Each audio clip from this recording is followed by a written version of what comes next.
ఒక దేవత దగ్గర దేవుడు సేవ చేసుకుంటూ అక్కడ ఉన్నాడు. అదే ఎక్కడున్నా పోయి నాకు 1968లో నా భజన నేర్పించాడు. ఆయన నా గురువు కాబట్టి నేను ఆయన సత్కరిస్తున్నాను.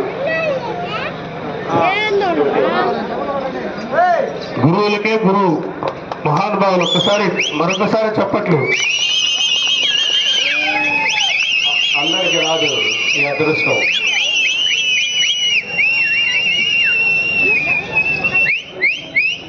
వాళ్ళ శిష్యుడు పెద్ద గురువు అయ్యి వాళ్ళ గురువు గారికి సంబంధించుకోవడం ఒక అదృష్టం. అది గురు శిష్యుల బంధం.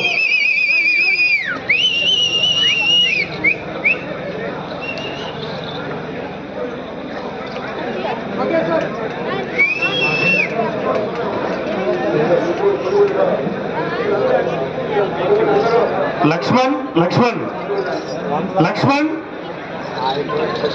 లక్ష్మణ్ కార్స్ రాయిస్తున్నావా?